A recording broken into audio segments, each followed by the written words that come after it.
Abran su Biblia a Juan capítulo 16, por favor. Juan capítulo 16. Es en donde seguimos nuestro estudio por la palabra de Dios, capítulo por capítulo, versículo a versículo. Y vamos a pedir al Señor que Él nos dirija en este estudio por el poder de su Espíritu Santo. Amén. Oremos todos juntos, pues. Bendito Padre Celestial, al acercarnos a tu palabra, pedimos que, como siempre, tu Espíritu Santo sea quien nos guíe a través de la porción de Escritura que vamos a estar estudiando, que abra nuestros ojos y corazón, nuestros oídos, para escuchar y ver cosas que quizás antes no habíamos visto, Señor. Para que podamos así arraigar nuestra fe más y más en tu palabra y podamos, Padre Santo, seguir más de cerca las pisadas de tu Hijo Jesús aquí en la tierra. Bendecimos tu nombre y lo hacemos en el glorioso nombre de nuestro Salvador Jesucristo. Y el pueblo de Dios dice: muy bien, pues seguimos nuestro estudio en el Evangelio según San Juan, en el capítulo 16 en esta mañana. Y como hemos estado viendo, el Señor ya está a unas cuantas horas de ser arrestado, de ser juzgado y crucificado. Y ha estado preparando a sus discípulos para lo que se aproxima, porque va a haber cambios muy radicales en las vidas de sus discípulos y va a haber cambios muy radicales dentro de la cultura judía en aquel tiempo, que han venido a radicalizar también nuestra cultura, porque nosotros también hemos podido experimentar esos cambios cuando hemos venido al Señor, hemos puesto nuestra esperanza y fe en Él. Nuestra vida ha cambiado radicalmente, ¿cierto o no? Yo creo que sí, y si no ha cambiado radicalmente, tenemos que examinar por qué no ha cambiado radicalmente, porque si pasamos de las tinieblas a la luz, debe haber una diferencia bastante grande y bastante clara entre lo uno y lo otro, ¿verdad? Entonces, si es que eso no ha sucedido, tenemos que examinarnos para ver en dónde nos encontramos y pedir al Señor que Él nos aclare, que nos haga ver claramente qué es lo que estamos haciendo o no estamos haciendo para poder llegar a ese punto en el cual nuestra vida también es cambiada radicalmente. Vemos ahí en el versículo 16 de Juan 16 que el Señor les dice: todavía un poco y no me verán. Y de nuevo un poco y me verán. Noten entonces de nuevo, ahí en el versículo 16 de Juan 16, el Señor les dice: todavía un poco y no me verán, y de nuevo un poco y me verán. Y aunque el Señor ya les ha hablado acerca de esto, aún no ha quedado claro en las mentes de los discípulos. Aún no ha quedado claro lo que el Señor quiere decir con ello. Sí, y Él, notando que están perplejos por lo que les dice, noten lo que les dice en el versículo 20 de Juan 16. De cierto les digo que ustedes llorarán y lamentarán mientras que el mundo se alegrará, pero aunque ustedes estén tristes, su tristeza se convertirá en gozo. Entonces nosotros sabemos que de lo que Él está hablando es de que viene el punto en el cual Él va a tener que morir, Él va a tener que entregar su vida como sacrificio por la humanidad. Y eso los va a entristecer mucho a ellos, pero luego esa tristeza, como vimos la semana pasada, se va a convertir en gozo. Y lo que hace para ilustrar ese cambio de sufrimiento a gozo es que les presenta una analogía, usando la experiencia de una mujer que da a luz un bebé. Y les recuerda de cómo al dar a luz la mujer siente dolor, siente angustia, pero una vez que nace el niño, todo se vuelve alegría, ¿verdad? Ayer estuve en el baby shower de mi hija, que se alivia para el 30 de mayo, así es que ya está por aliviarse. Y estaba pensando en este pasaje precisamente. Y estaba diciendo: Señor, por favor, sé con ella, que no vaya a sufrir mucho, que no vaya a tener mucho dolor. Claro que yo sé que va a tener mucho dolor, al menos que decida que le pongan alguna medicina o algo, ¿verdad? Pero también estaba anticipando el nacimiento de mi nieta. Y estaba pensando, una vez que ella nazca, todo el dolor se le va a olvidar y va a llenarse su corazón de gozo. Y estaba pensando precisamente en este pasaje. Ahí en el versículo 22 de Juan 16, el Señor les sigue diciendo: también ustedes ahora están tristes, pero yo los volveré a ver. Hablando de que cuando Él se fuera iba a ser porque Él iba a ser crucificado e iba a morir. ¿Sí? Pero también cuando les dice que los volverá a ver, está hablando de cuando Él haya resucitado de entre los muertos, y les termina diciendo en ese versículo: y su corazón se alegrará y nadie les arrebatará su alegría. Y es cierto, Jesús les asegura a sus discípulos que aunque habrá un tiempo en el que ya no lo verán y experimentarán tristeza, Él los volverá a ver una vez que resucitara. Y porque Él iba a resucitar, la resurrección de Jesús es la afirmación, es clave, porque les anticipa que después de su muerte llegará el tiempo de la resurrección, y cuando se reencuentren con Él, la tristeza que ahorita sienten porque va a ser crucificado va a desaparecer de ellos y va a transformar esa tristeza en alegría y esperanza. Imagínense no lo han visto todavía. Él está anticipando que esto es lo que va a suceder, pero imagínense verlo clavado en la cruz, verlo completamente muerto y luego verlo volver a la vida. Eso confirmaría lo que Él tanto les había estado explicando. En el versículo 23 de Juan 16 sigue diciendo: en aquel día, y en contexto ese día sería el día de su resurrección, ya no me preguntarán más. Una vez que les está diciendo, una vez que resucite, ya no me van a preguntar más. De cierto les digo que todo lo que pidan al Padre en mi nombre, Él se los concederá. Imagínense esa promesa: todo lo que pidan al Padre en mi nombre, Él se los concederá. Sí, es inmensa la promesa, ¿verdad? Porque quiere decir que cuando oramos en el nombre de Jesús, podemos esperar que el Señor cumpla o nos dé lo que estamos pidiendo. Amén. Pero no siempre es así. Amén. Y ahorita vamos a ver por qué. ¿Verdad? Es importante que lo sepamos. De nuevo, la resurrección de Jesús de entre los muertos confirma que Él es quien dijo ser, y la fe de los discípulos quedará establecida tan firmemente que hasta estarán dispuestos a ir a la muerte por esa fe. ¿Escucharon eso? La resurrección de Jesús de entre los muertos confirma que Él es quien dijo ser, y la fe de los discípulos quedará establecida tan firmemente que hasta estarán dispuestos a ir a la muerte por esa fe. Ahora, no creo que haya alguien que esté dispuesto a morir por una mentira, ¿verdad? Porque quizás muchos podrían decir, bueno, pues los discípulos estaban mintiendo, los discípulos dijeron que había resucitado, dijeron que lo habían visto, pero tenemos que recordar que todos ellos murieron muertes de mártires, y los mataron precisamente por decir que Jesús había resucitado.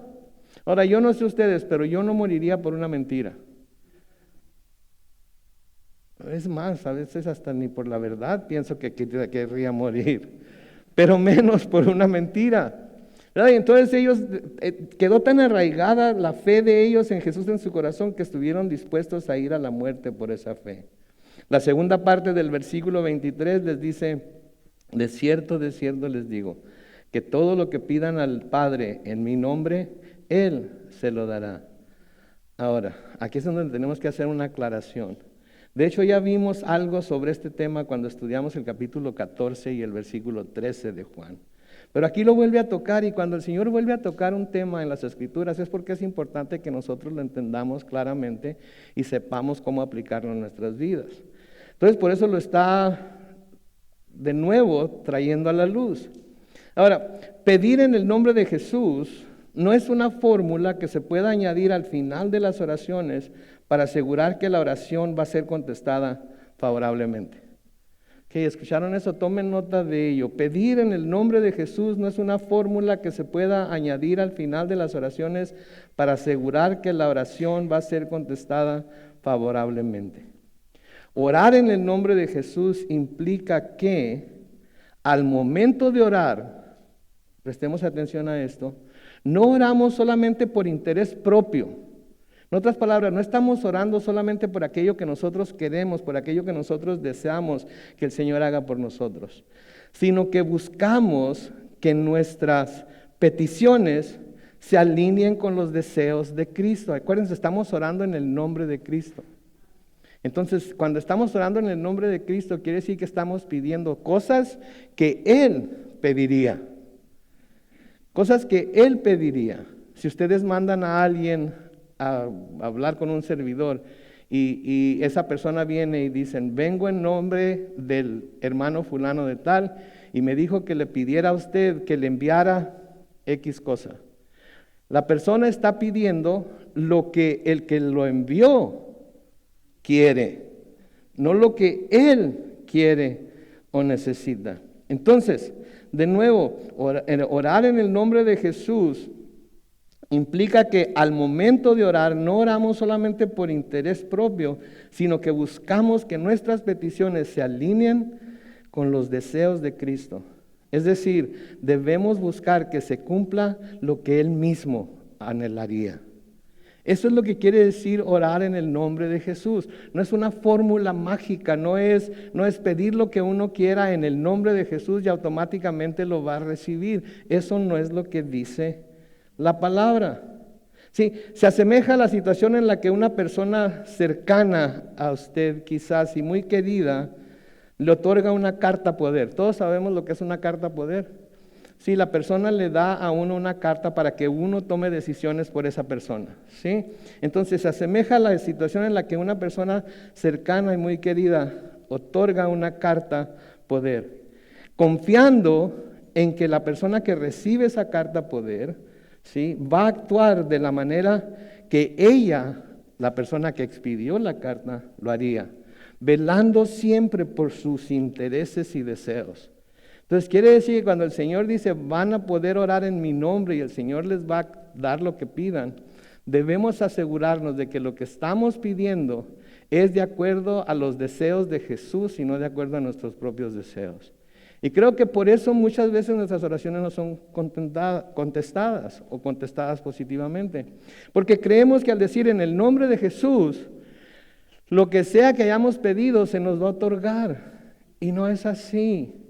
Si decimos en el nombre de Jesús, quiere decir que venimos a pedir lo mismo que Él hubiera pedido. A favor nuestro quizás, para nosotros quizás, por el bien de nosotros quizás, pero venimos buscando pedir lo que Él hubiera pedido para nosotros.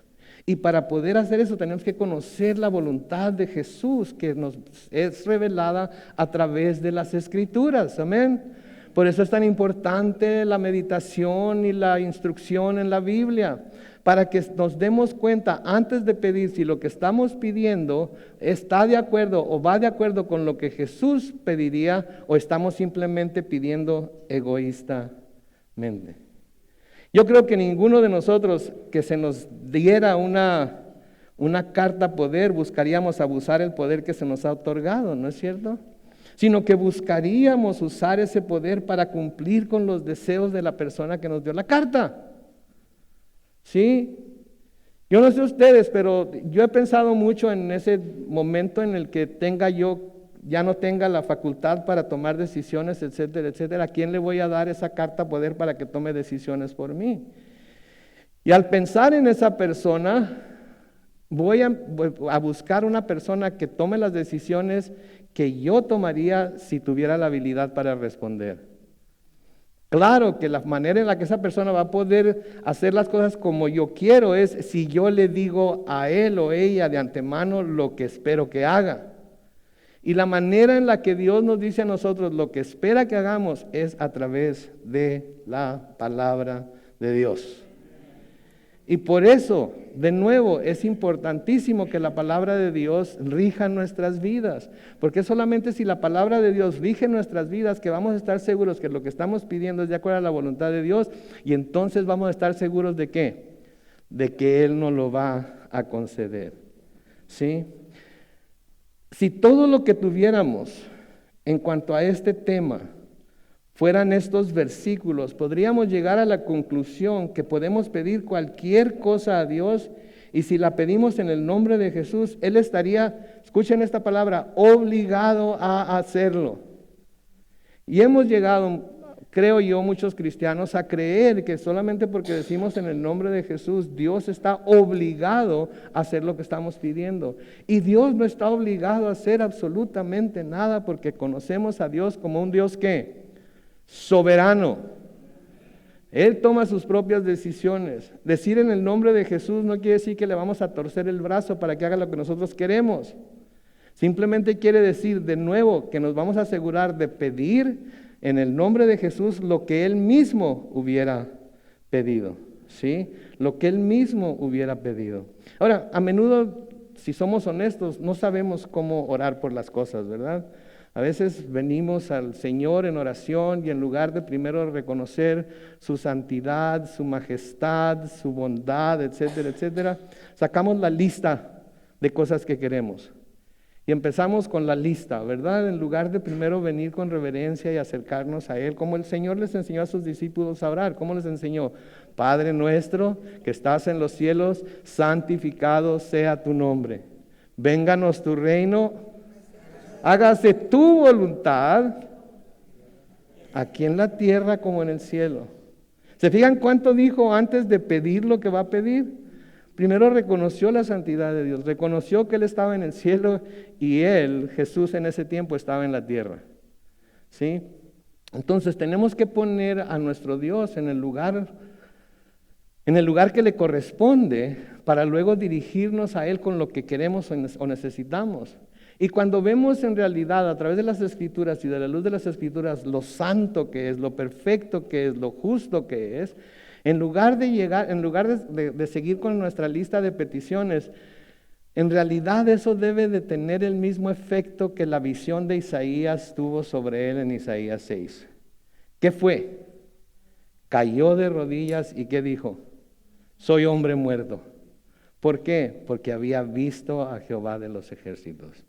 ¿Verdad? Entonces, primero reconocemos todo eso y luego vamos con nuestras peticiones. Pero hemos caído en un cristianismo en el que porque se nos ha enseñado estos pasajes de una manera equivocada, creemos que simplemente porque venimos a Dios con nuestra petición y pedimos en el nombre de Jesús, se va a cumplir. Y no es así. Ahora, gracias a Dios, en serio, mis hermanos, como cristiano se los digo, más que como pastor, como cristiano se los digo. Gracias a Dios tenemos más escrituras que echan más luz sobre el tema y aclaran lo que Juan está diciendo aquí. Sí, hay más escrituras, no es esa la única escritura que habla de esto, hay más escrituras, algunas escritas por mismo Juan, pero aclara lo que él está diciendo aquí. Por ejemplo, en Juan capítulo 15 y el versículo 7 leemos lo siguiente. Sí que permanecen en mí y mis palabras permanecen en ustedes. Ahí está la condición, ¿se fijan? Ahí está la condición. Si mis palabras, si permanecen en mí, ustedes permanecen en mí y mis palabras permanecen en ustedes, ¿qué dice? Pidan lo que quieran y se les concederá. ¿Por qué? Porque si permanecemos en Él y su palabra en nosotros, quiere decir que vamos a actuar de acuerdo a la palabra de Dios y de acuerdo con lo que Él nos ha revelado a través de esa palabra. Y porque estamos actuando de esa manera, porque permanecemos en Él y su palabra permanece en nosotros, podemos pedir lo que queramos y Él lo concederá. Porque vamos a pedir de acuerdo a lo que Él quiere y no de acuerdo a lo que nosotros queremos, aunque sea para nuestro beneficio. Aunque sea para nuestro beneficio. En Primera de Juan, capítulo 3, los versículos 21 y 22, noten lo que dice ahí. Amados, si nuestro corazón no nos reprende, confianza tenemos en Dios y recibiremos de Él ¿qué? Todo lo que le pidamos. ¿Por qué? Porque obedecemos sus mandamientos y hacemos las cosas que le son agradables. ¿Ok? Porque obedecemos sus mandamientos. ¿Cómo vamos a saber qué mandamientos obedecer? Estamos en la palabra y hacemos las cosas que le son agradables. ¿Cómo sabemos cuáles son las cosas que le son agradables? Nos lo dice en su palabra. Y si conocemos su palabra, no vamos a desobedecer sus mandamientos, porque ¿qué les ha dicho a sus discípulos? Si me aman, obedezcan mis mandamientos. Y vamos siempre a buscar, no siempre lo vamos a hacer, pero vamos a buscar siempre hacer las cosas que le son agradables. ¿Y cómo sabemos lo que le es agradable a Él? ¿Cómo podemos saberlo? Lo que la palabra de Dios dice. Lo que la palabra de Dios dice. Entonces, cuando se habla acerca del Señor y se predica acerca de su carácter y se habla acerca de quién Él es y cómo obra, etcétera, etcétera, etcétera, no debemos de escuchar solamente lo que la persona que está al frente está diciendo, sino que debemos de comparar lo que la persona que está al frente está diciendo con lo que las Escrituras nos dicen acerca de su carácter, acerca de quién Él es. Porque finalmente las Escrituras es lo que es la autoridad final, no la persona que está aquí enfrente. La persona que está aquí enfrente, Dios la puso ahí para hacer para hablar a través de ella quizás, pero no es la última autoridad. La última autoridad es la palabra de Dios. Y por eso siempre les vamos a exhortar aquí en esta iglesia que estén en la palabra de Dios diariamente, escudriñándola, meditando en ella, estudiándola. Y luego si hay alguna pregunta, vamos a platicar sobre ello. De nuevo el apóstol Juan, en primera de Juan, capítulo 5, los versículos 14 y 15, noten lo que dice. Y esta es la confianza que tenemos en Él. Si pedimos algo que Él nos oye. Quédense ahí en el versículo 14. Y esta es la confianza que tenemos en Él. Si pedimos algo según su voluntad, Él nos oye. Primero que todo nos oye. No necesariamente quiere decir que nos lo va a dar, pero sabemos que nos oye. ¿Por qué? Porque estamos seguros que lo que estamos pidiendo, lo estamos pidiendo de acuerdo a su perfecta voluntad, de acuerdo a lo que la palabra de Dios nos ha revelado acerca de su carácter, de quién Él es y acerca de lo que su voluntad es. En el versículo 15 dice lo siguiente: y si sabemos que Él nos oye en cualquiera cosa que pidamos, también sabemos que tenemos las peticiones que le hayamos hecho. ¿Cuántos quieren que el Señor les cumpla todas las peticiones que le hagan? ¿Nadie? Yo creo que todos queremos que el Señor nos cumpla todas las peticiones que le hacemos. ¿Sí? Pero para eso necesitamos que esas peticiones sean hechas de acuerdo a su voluntad, para que Él nos oiga y eventualmente Él nos dé lo que le estamos pidiendo. Entonces, en mi nombre significa orar por las mismas cosas que Cristo desearía ver cumplidas. Y para poder hacer esto debemos orar de acuerdo a su voluntad. Entonces, yo no sé ustedes, pero de todo esto yo deduzco que parte de nuestra oración debe incluir que Dios nos revele su voluntad en la situación para que podamos saber cómo orar. De nuevo, Padre nuestro que estás en el cielo, santificado sea tu nombre. Luego, ¿qué sigue? Vénganos tu reino y hágase tu voluntad. Hágase tu voluntad. ¿Queremos que la voluntad de Dios se haga aquí en la tierra como se hace en el cielo? ¿Cómo creen ustedes que se hace la voluntad de Dios en el cielo? Si Dios le dice a un ángel, ángel, brinca, ¿qué va a hacer el ángel? ¿En serio? ¿No va a decir, ¿para qué, Señor? ¿Para qué, Señor? ¿De qué va a servir? ¿Qué caso tiene? No, va a brincar. Y quizás, como decía el hermano, lo único que va a preguntar es, ¿qué tan alto, Señor? ¿Verdad? Pero va a brincar. Entonces, si queremos que la voluntad de Dios se haga aquí en la tierra como en el cielo, tenemos que conocer cuál es la voluntad de Dios. Y la única manera para conocer claramente la voluntad de Dios es a través de la palabra de Dios. De nuevo, entonces, parte de nuestra oración debe incluir que Dios nos revele su voluntad en la situación para que podamos saber cómo orar, ¿no es cierto? Esa es a la deducción que yo llego. Pero si vamos nada más con nuestra lista de mandado y vamos y decimos en el nombre de Jesús y creemos que por eso se va a cumplir todo lo que se nos pide. A veces se cumple, pero no es por nosotros. Es porque accidentalmente pedimos algo de acuerdo a su voluntad. Pero también a veces no es por accidente, sino es más bien por el Espíritu Santo, ¿sabían ustedes? Porque gracias a Dios tenemos el Espíritu Santo que nos ayuda cuando oramos, porque a menudo no sabemos cómo orar. Sí, practicamos nuestras oraciones. Hay gente que ora muy elocuentemente y usa palabras muy hermosas para orar. Hay gente que tiene oraciones más cortas, más concisas, más al grano, más al punto. Y todas las oraciones son hermosas, porque es algo que está dirigido a Dios. Pero ¿cómo asegurarnos de que lo que estamos orando es en realidad lo que el Señor quiere? ¿Y cómo saber que la manera en la que estamos orando es una forma en la que le honra a Él? Y en la que por medio de nuestra oración Él se va a mover como lo estamos pidiendo. La única manera es, de nuevo, conociendo su voluntad y teniendo la ayuda del Espíritu Santo. En Romanos capítulo 8 y el versículo 26, Pablo escribe: de igual manera, el Espíritu nos ayuda ¿en qué? En nuestra debilidad. Pues no sabemos qué nos conviene. ¿Leyeron eso? No sabemos qué nos conviene pedir, pero el Espíritu mismo intercede por nosotros con gemidos indecibles. Nosotros estamos pide y pide y pide y pide y el Espíritu Santo está intercediendo por nosotros y diciéndole al Señor, no, no Señor, no le creas, no le des eso, no le vas a dar eso, porque si le das eso le va a ir mal, no va a recibir ningún beneficio de ello. Les he contado antes acerca de mi esposa, como una vez estaba yo dando un estudio, estaba predicando, y me acuerdo que se trataba de si revivir a alguien que se desmayaba o le da un ataque al corazón o no. Me acuerdo que algo se dijo de eso y yo les pedí a la congregación, si yo caigo al suelo de un ataque al corazón o algo, les dije, no me vayan a resucitar, por favor. Mi esposa ya no estaba en condiciones de estar en la iglesia con nosotros en ese tiempo y mandó un mensaje por Facebook. Y lo único que puso fue, no le crean.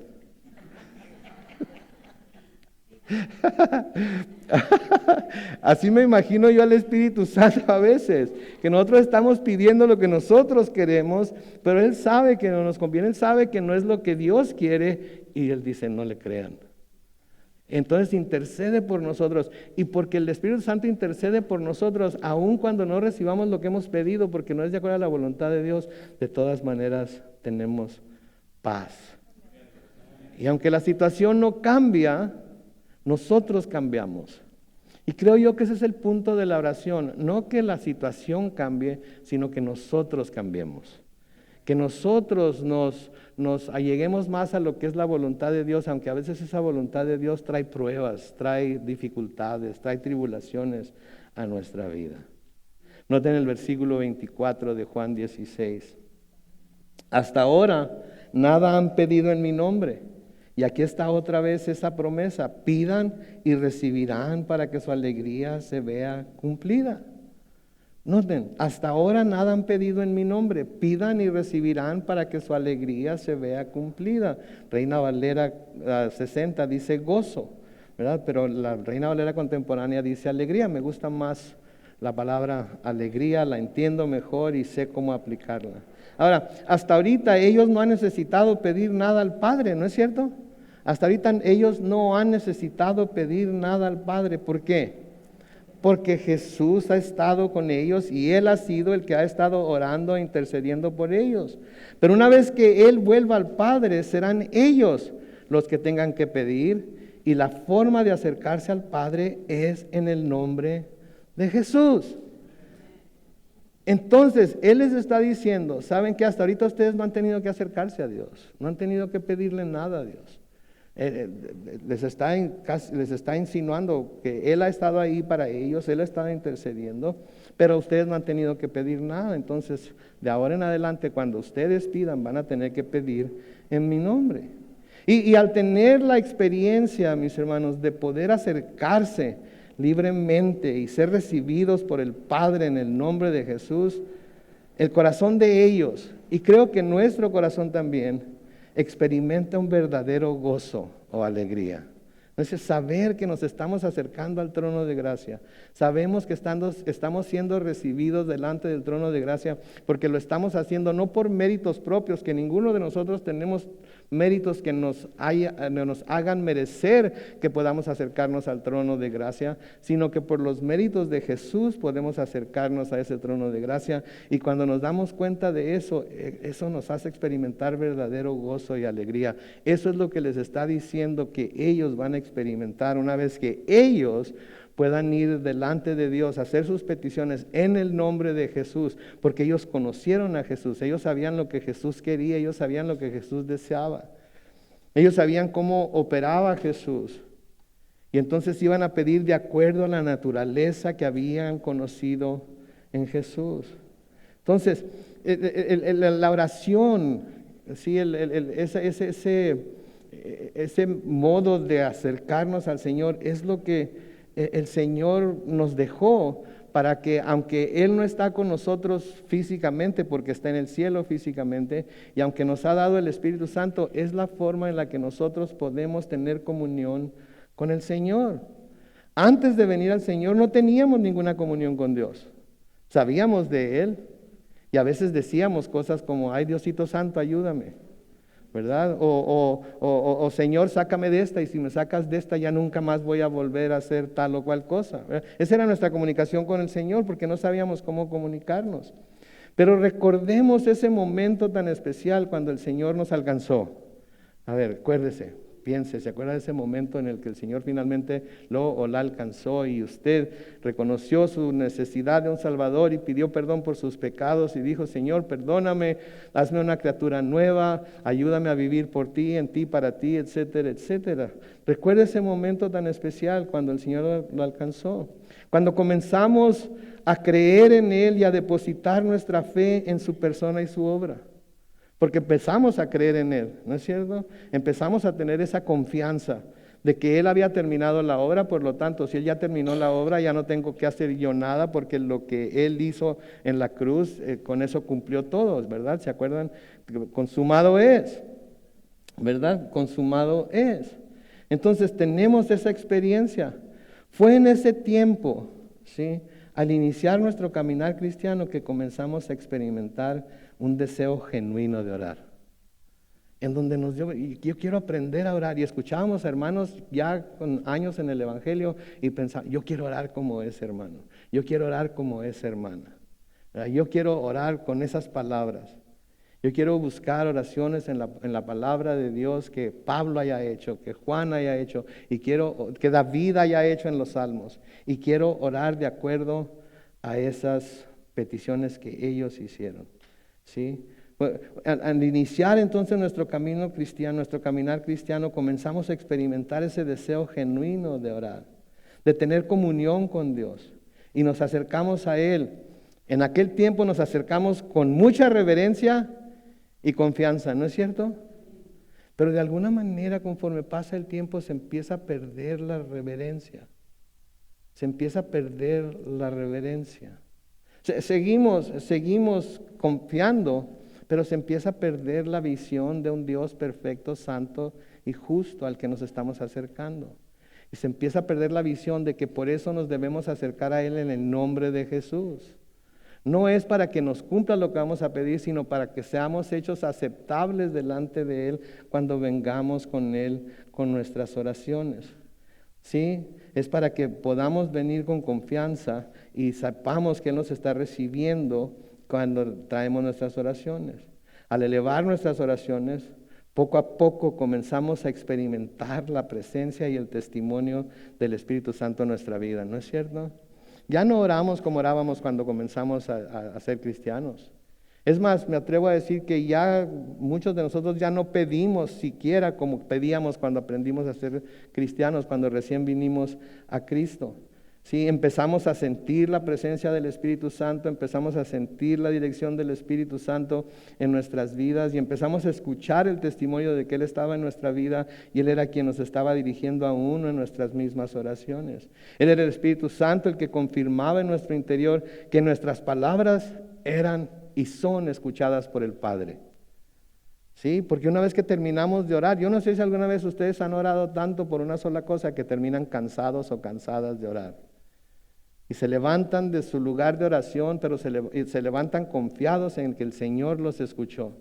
No saben cómo va a responder, no saben cuándo va a responder, pero saben que los escuchó porque se tiene ese sentir de que nuestras oraciones no son solamente al aire, como mucha gente dice, porque van dirigidas a Dios en el nombre de Cristo. Él las recibe. Él las recibe. ¿Sí? Entonces el Espíritu Santo confirma en nuestro interior que nuestras palabras son escuchadas por el Padre. Y lo que les está diciendo a ellos es que ellos van a experimentar eso mismo. Porque ahora van a tener el gozo, ahora van a tener la alegría, ahora van a tener la experiencia de lo que es acercarse a Dios en el nombre de Jesús y ser recibidos por Él. Porque antes no lo podían hacer, antes necesitaban del sacerdote, antes necesitaban de los sacrificios, antes necesitaban hacer tantas cosas para que Dios quizás los escuchara. Ahora lo único que tenían que hacer es ir con fe, reverencia, ¿sí?, y gozo delante del trono de gracia para recibir la ayuda que se necesita. Pero se va en el nombre de Jesús, se va en el nombre de Jesús. De esa manera entonces Cuando vamos al Señor, al trono de gracia para recibir el oportuno socorro, la ayuda que necesitamos, ¿qué es lo que recibimos? Si vamos y estamos pidiendo de acuerdo a la voluntad de Dios, ¿qué es lo que vamos a recibir antes que cualquier cosa que pidamos? Vamos a recibir su amor, porque vamos a ser aceptados. Vamos a recibir gozo, porque vamos a saber, vamos a sentir que Él nos ha escuchado y que si nos ha escuchado podemos dejar nuestras peticiones ahí, sabiendo que Él va a hacer su perfecta voluntad. Y vamos a sentir paz también. Amor, gozo y paz. Los primeros 3 frutos del Espíritu Santo. Los primeros 3 frutos del Espíritu Santo. Y sentimos esas cosas, aunque la situación no cambie instantáneamente, sabemos que esas cosas son nuestras porque el Espíritu Santo da testimonio a nuestro espíritu de que somos hijos e hijas de Dios y que el Señor va a responder a nuestras oraciones. A veces no sabemos cómo, a veces no sabemos cuándo, pero esperamos que conteste y esperamos que conteste favorablemente, ¿no es cierto? Por eso pedimos con fe. Por eso pedimos en grande, porque esperamos que Él conteste y deseamos que Él conteste. Pero de nuevo tenemos que recordar que vamos delante de un Dios soberano que va a hacer su voluntad, pase lo que pase. En Mateo capítulo 7, los versículos 7 y 8, noten, para que tengamos más confianza todavía. Mateo 7, versículos 7 y 8, pidan y se les dará. Busquen y encontrarán. Llamen y se les abrirá. Porque todo aquel que pide, recibe. Y el que busca, encuentra. Y el que llama, se le abre. ¿Cómo vas a saber si es cierto o no? ¿Cómo vas a saber que esto se puede llevar a cabo o no en nuestras vidas? Yendo, buscando, encontrando, llamando. Pero si nunca vamos, si nunca buscamos, si nunca encontramos, ¿cómo vamos a saber? No vamos a saber. En Efesios capítulo 6 y el versículo 18, Pablo les escribe a los Efesios, oren cuando, en todo tiempo, ¿con qué? Con toda oración y súplica. ¿Cómo? En el Espíritu, y manténganse atentos, siempre orando por todos los santos. Siempre orando por todos los santos. Oren en todo tiempo. ¿Cuándo es todo tiempo? ¿Cuándo hay un tiempo que no sea todo tiempo? Pero guardamos la oración para ocasiones especiales, ¿verdad? Para cuando nos metemos en problemas. Para cuando estamos enfermos, qué bárbaro. Cuando hacemos algo que no deberíamos hacer y no queremos que nadie nos descubra, Señor, que nadie vaya a saber, por favor, que nadie se vaya a dar cuenta, no. Guardamos las oraciones para tiempos especiales. No, debemos estar orando en todo tiempo, con toda oración. Oración de confesión, oración en la que pedimos perdón, oración de agradecimiento, ¿sí? Oración de petición también, claro que sí. Buscando pedir de acuerdo a la voluntad de Dios. Y súplica en el Espíritu. Y luego dice, manténganse atentos. Manténganse atentos a lo que Dios pudiera hacer por medio de la oración que están haciendo y a través de lo que Él va a contestar. Siempre orando por todos los santos. ¿Cuántos santos hay aquí? Entonces tenemos que estar orando por todos ellos. Pero pastor, no los conozco a todos y los conozco de vista, pero no de rostro, de nombre. Pues entonces simplemente oro por todos los santos de Calvary Chapel San Diego en español. Y Señor, te pido lo mismo que pido para mí, te lo pido para ellos también. Y ya hay tantos santos por los que está orando que se le va a olvidar lo que usted quería. Y ya pidió de acuerdo a lo que la palabra de Dios dice, orar por todos los santos, ¿verdad? Orar por todos los santos.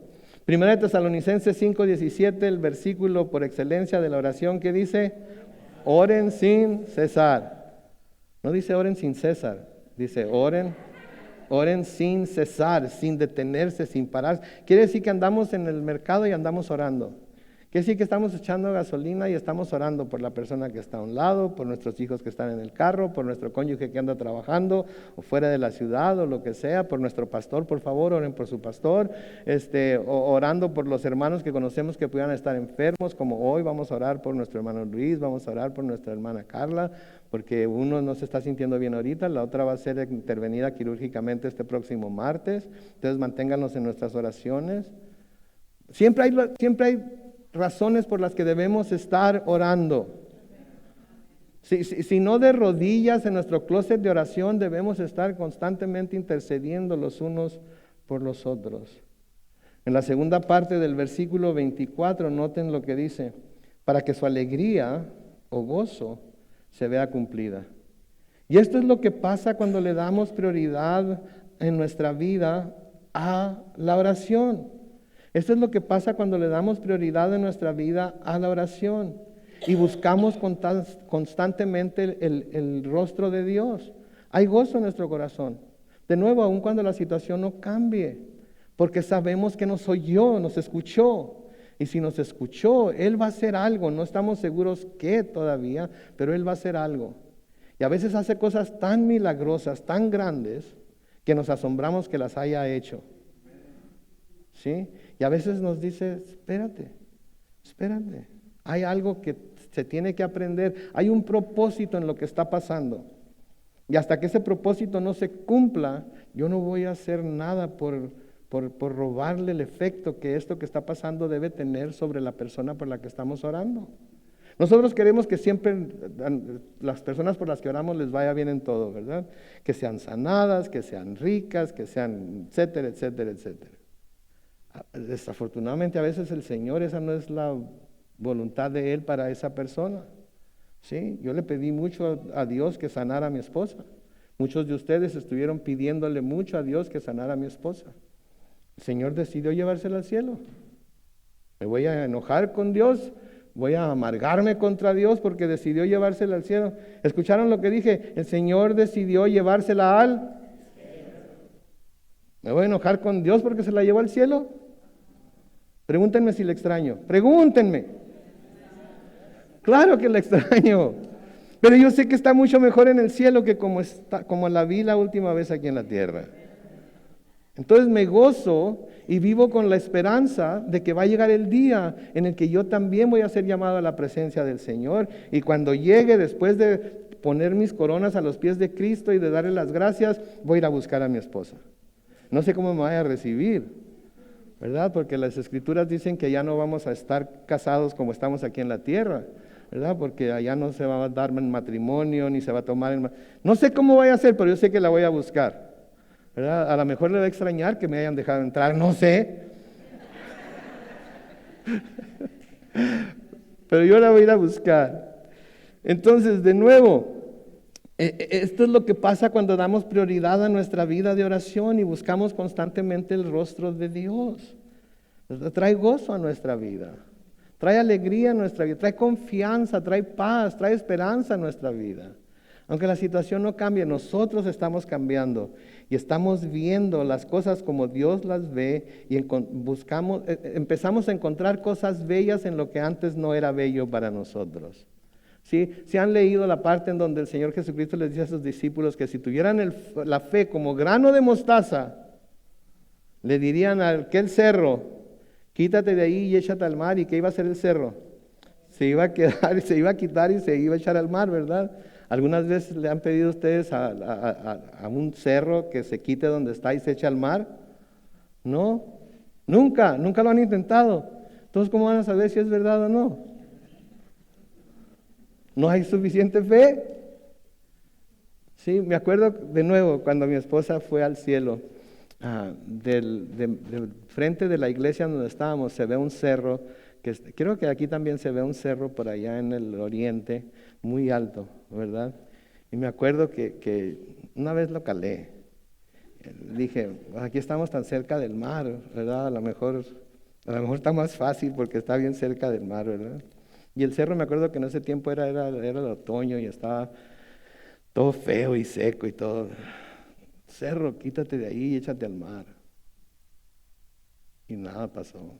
Es que no dije en el nombre de Jesús. Cerro, quítate de ahí y échate al mar en el nombre de Jesús. Y no se fue. Ok, ni modo, vamos a quedarnos con el cerro. Pero luego empezó a llover. Y llovió en el invierno y llovió en la primavera y el cerro se puso tan bonito. ¿Y saben qué empecé a pensar? Qué bueno que no se quitó de ahí y se echó al mar. Porque es un cerro muy hermoso. ¿Saben qué? A veces no se trata de que nuestros cerros sean removidos y echados al mar.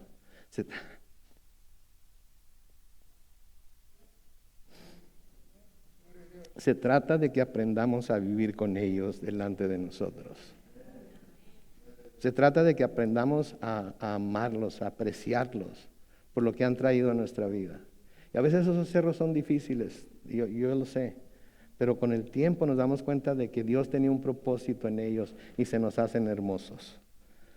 Y los amamos. ¿Sí? Y un día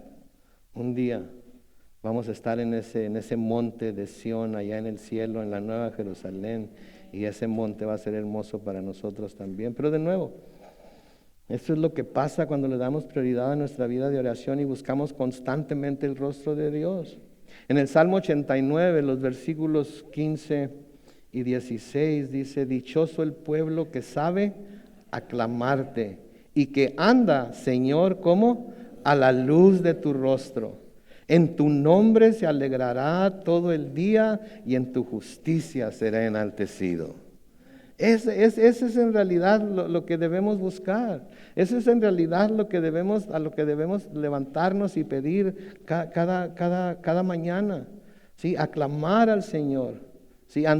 Buscar andar a la luz de su rostro. ¿Sí? Que Él nos ayude a vivir en su justicia y nos enaltezca como Él quiere, no como nosotros queremos ser enaltecidos. A veces nosotros queremos ser enaltecidos por motivos muy egoístas, ¿no es cierto? Porque queremos ser mejor que los demás o mayor que los demás, etc. No, queremos ser enaltecidos como Él quiere enaltecernos y en lo que Él quiere enaltecernos.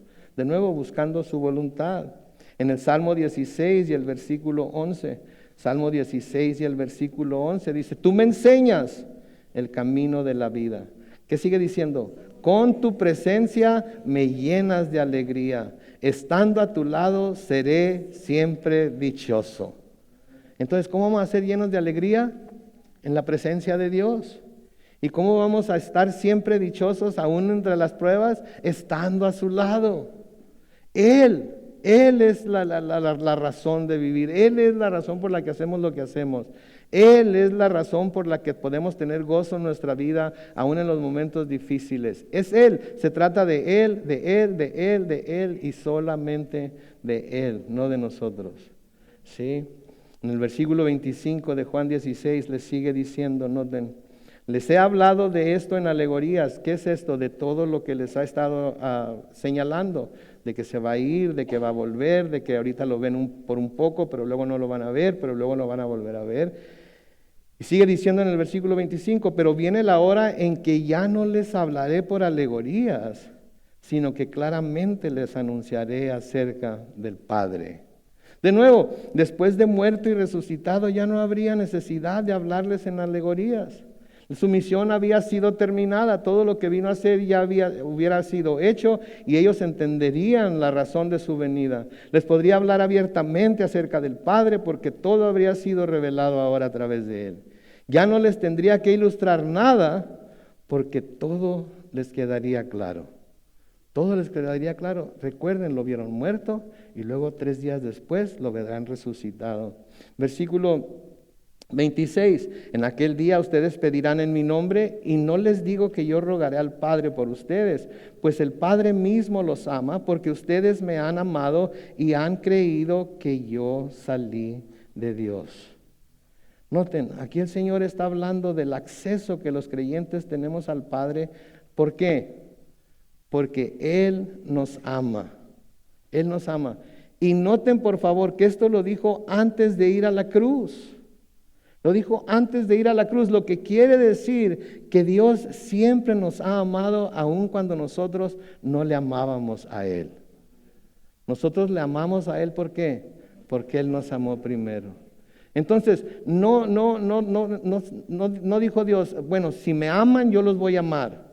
Si no me aman, yo no los voy a amar. Él nos ofreció su amor antes de que nosotros lo amáramos a Él. Y Él ofrece su amor a todo ser humano que todavía esté en esta tierra antes de que esa persona lo ame a Él. Puede no amarlo, puede no tomarlo en cuenta, puede hacer lo que le dé su regalada gana, pero si acepta el amor de Dios en Cristo Jesús, esa persona es recibido por Dios, no porque ame a Dios, sino porque Dios lo ha amado a él o ella. Esa es la razón. Nosotros no lo amamos a Él, Él nos amó a nosotros primero. Entonces, esto lo dijo de nuevo antes de ir a la cruz, lo que quiere decir que Dios siempre nos ha amado aun cuando nosotros no lo amábamos a Él. Y Dios nos esperó a que nosotros lo amáramos a Él, nos amó a pesar de que nosotros no lo amábamos y algunos hasta lo aborrecíamos. Porque cuando se nos quería hablar acerca de su amor y de su gracia y su misericordia, ¿qué decíamos? A mí no me hables de esas cosas.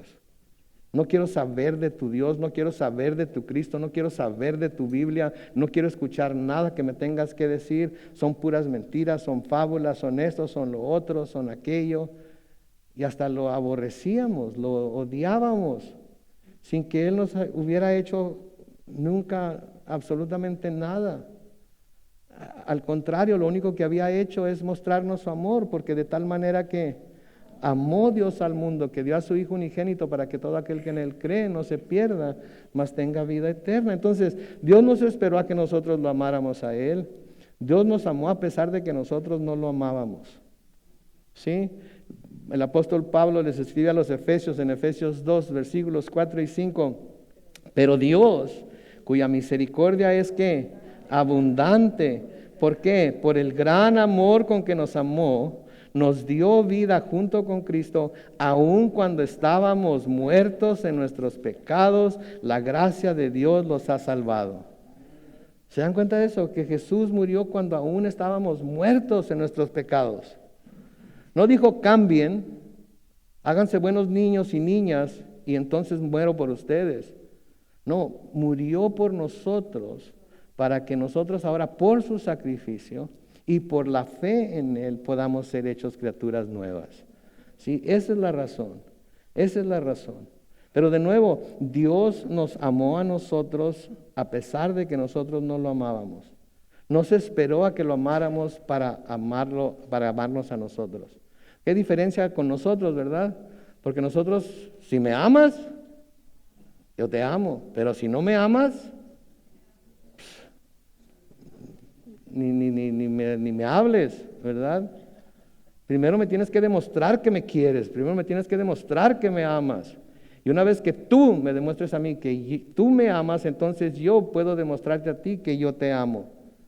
Y eso es si me amas como yo quiero que me ames, porque si no me amas como yo quiero que me ames, yo no te voy a amar como tú quieres que te ame. Pero el Dios Todopoderoso, el Dios creador de cielos y tierra, perfecto, justo y santo, nos amó antes de que nosotros lo amáramos a Él. En Romanos capítulo 5, los versículos 6 al 10, noten lo que dicen. Porque a su debido tiempo, ¿cuándo? Cuando aún éramos débiles, Cristo murió por los pecadores. Es difícil que alguien muera por un justo, aunque tal vez haya quien se atreva a morir por una persona buena. ¿Cuántos buenos tenemos aquí?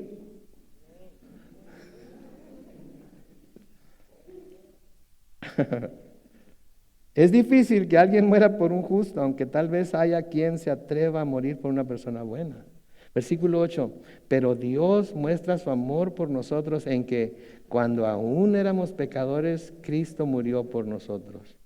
Con mucha más razón, ahora que ya hemos sido justificados en su sangre, seremos salvados del castigo por medio de Él. Porque si cuando éramos enemigos de Dios, fuimos reconciliados con Él mediante la muerte de su Hijo, mucho más ahora que estamos reconciliados, seremos salvados por su vida. Seremos salvados por su vida. ¿Sí? De nuevo, Dios muestra su amor para con nosotros en que cuando éramos pecadores, Cristo murió por nosotros.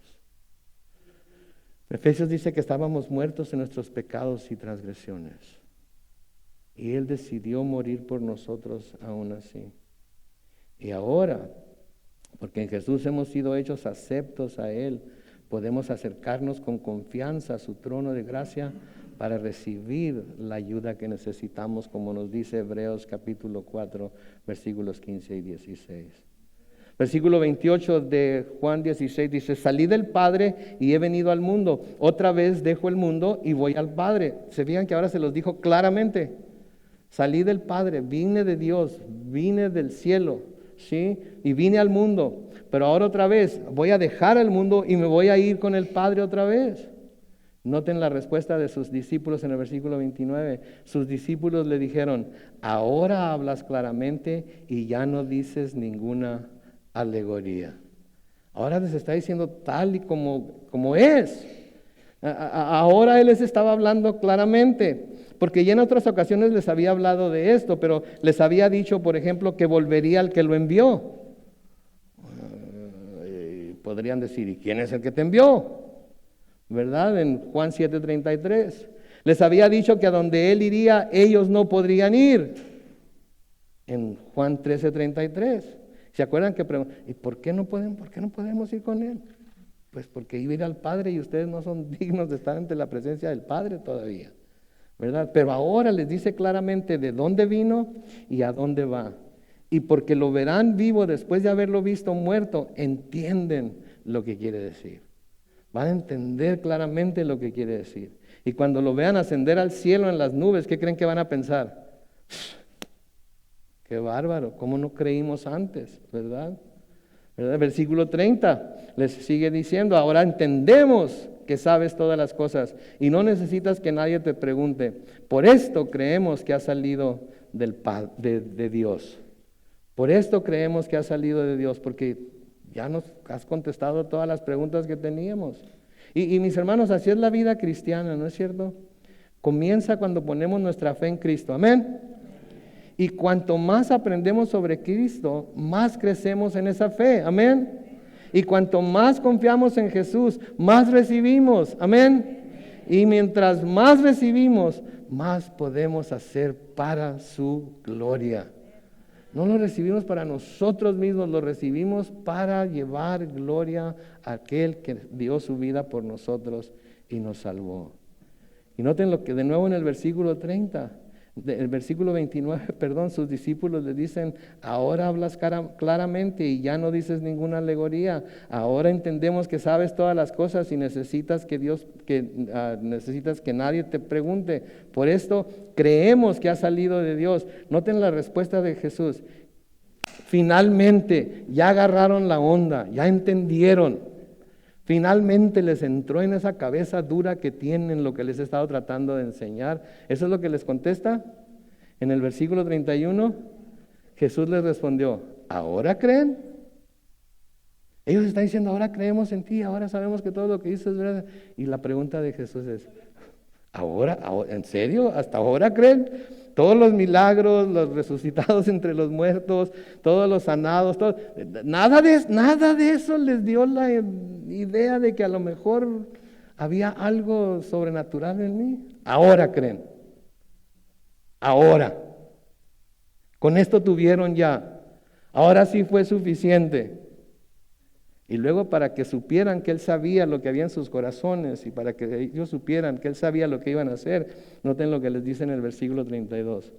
La hora viene y ya ha llegado en que ustedes serán esparcidos cada uno por su lado y me dejarán solo. Ahora creen. Ahora sí llegaron a poner su fe en mí. ¿Están seguros? ¿Están seguros de lo que están diciendo? Pues para que sepan que yo sé lo que verdaderamente va a pasar en sus corazones. Y esto nos debe de dar, en cierta manera, temor, pero al mismo tiempo gozo. Temor porque el Señor sabe lo que están pensando ahorita. Exactamente lo que están pensando, el Señor lo sabe, el Señor lo ve.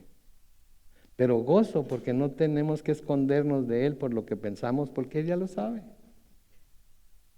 Y si no estamos pensando como deberíamos de pensar, debemos de arrepentirnos y pedirle perdón y pedirle que nos lave y nos limpie y nos haga de nuevo aceptos a Él.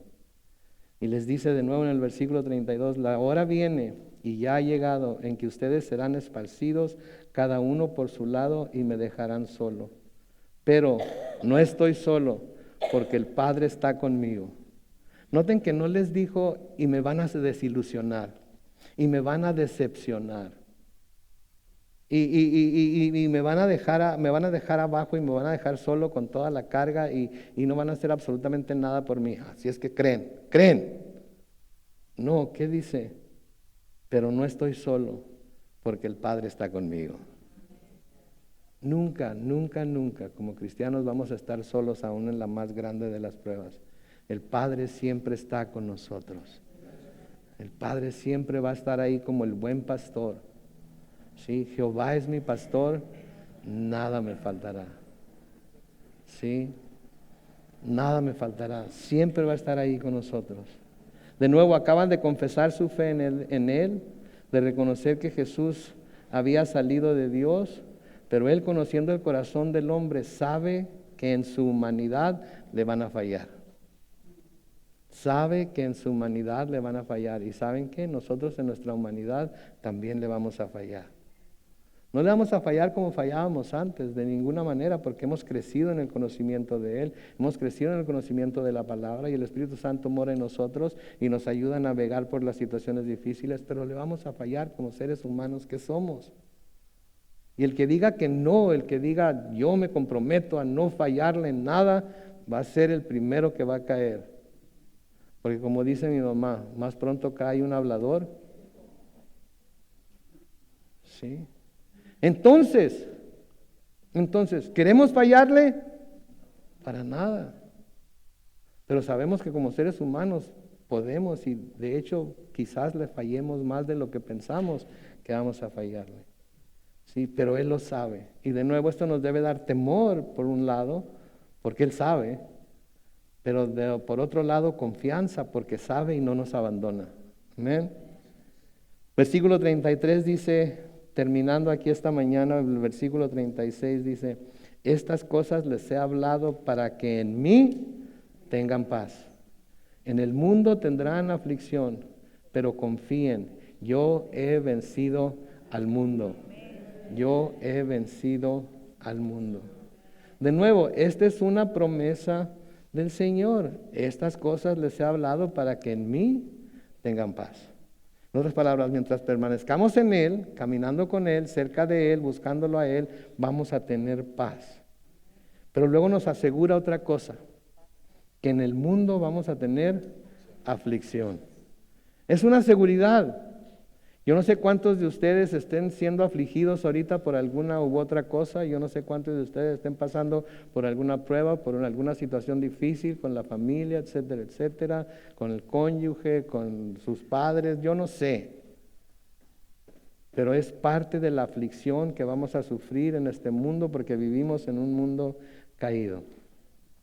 La aflicción es literalmente, quiere decir la presión, vamos a sentir presión. Presión para hacer a un lado los caminos de Dios, presión para hacer a un lado nuestra fe, presión para hacer a un lado lo que la palabra de Dios dice. Tribulación, vamos a ser atribulados de todos lados, a veces somos atribulados de todos lados, por personas que nunca pensamos que nos iban a atribular, pero ahí están para hacer esa espina en el costado que no nos deja estar en paz. Vamos a tener angustias. Vamos a estar angustiados por muchas cosas, ¿sí? Pero dice, confíen, yo he vencido al mundo. Y confiar quiere decir que siempre vamos a sentirnos seguros y vamos a ser valientes porque el Señor nunca nos va a dejar. Cuando depositamos nuestra confianza en Dios, Él puede darnos paz aún en medio de la aflicción. Pero en este mundo vamos a tener aflicción, ¿sí? Charles Spurgeon dijo lo siguiente: ¿cómo podría esperar sentirme en casa en el país enemigo o gozoso mientras estoy en el exilio? Nosotros ahorita nos encontramos en el país enemigo. Nosotros ahorita nos encontramos en el exilio. O cómodo en un desierto. Esto no es mi reposo. Este es el mundo en el que vivimos. Este mundo, este lugar, es el lugar del horno, de la forja y del martillo. Este lugar en donde estamos ahorita, mis hermanos y hermanas, creyentes en el Señor Jesucristo, que están pasando por aflicción, este lugar es el lugar del horno, de la forja y del martillo. Y a menudo se nos aplica tanta presión que sentimos que no vamos a poder soportarla más. Pero si confiamos en nuestro Señor Jesucristo, Él siempre nos va a dar el poder para soportar eso y más. Porque como le dijo a Pablo, cuando Pablo le pidió que le quitara la espina del costado, ¿qué le dijo? Bástate mi gracia, porque mi poder se perfecciona en tu debilidad. Bástele entonces la gracia de Dios, porque su poder se perfeccionará en su debilidad. Amén. Oremos. Bendito Padre Celestial, te damos tantas gracias, Señor, en esta mañana por tu palabra. Te damos tantas gracias, oh Dios, porque eres bueno y para siempre es tu misericordia. Te damos gracias, Señor, porque nos has salvado, nos has amado, aún desde antes de que nosotros te amáramos a ti. Nosotros te amamos ahora porque tú nos amaste primero. Nosotros ahora reconocemos tu señorío sobre nuestras vidas porque tú decidiste hacerte un siervo para nosotros, venir a la tierra como cordero, el cordero de Dios que quita el pecado del mundo y morir clavado en una cruz en nuestro lugar. Señor, nosotros estábamos muertos en nuestros pecados y transgresiones. No teníamos la habilidad de hacer nada por nosotros mismos. Pero de tal manera amó tu Padre al mundo que te dio a ti su Hijo unigénito para que todo aquel que en él cree no se pierda, mas tenga vida eterna. Y hoy, como dice Pablo, es el día de salvación. Hoy es el día aceptable. Y si hay alguien entre nosotros que todavía no ha doblado la rodilla delante de nuestro Señor Jesucristo, que todavía no ha llegado a reconocer su pecaminosidad y que necesita el perdón de Dios para poder acercarse a Él, ahorita es cuando tenemos la oportunidad de hacerlo. Ahorita es cuando Dios tiene los oídos bien abiertos para escuchar a cualquier persona que quiera pedir perdón por su pecado. Le exhorto, le aconsejo, le pido, por favor, que si no lo ha hecho, lo haga, porque muy pronto el Señor va a venir por su iglesia y nos va a llevar a estar con Él por toda la eternidad. Y no nos gustaría que después de haber escuchado el mensaje del Evangelio se quedaran aquí. Los que nos están viendo por Facebook Live también, ahí en donde están, pueden reconocer su pecaminosidad, pueden reconocer que necesitan un Salvador y acercarse a Él con toda confianza y Él los recibirá. Dense el tiempo entonces de recapacitar, de pensar en dónde están y en dónde pueden estar si se acercan a Jesús, porque Él es el único que puede salvar. Te damos gracias, Señor, por la oportunidad que nos das una vez más para acercarnos a ti, la oportunidad que nos das de buscar tu rostro, la oportunidad que nos das de comprender tu palabra y por medio de ella conocerte mejor a ti, tu naturaleza y lo que eres. Bendecimos tu santo nombre, Señor. Bendecimos tu santo nombre hoy y siempre. Y lo hacemos en el nombre glorioso de Cristo Jesús. Y la iglesia dice...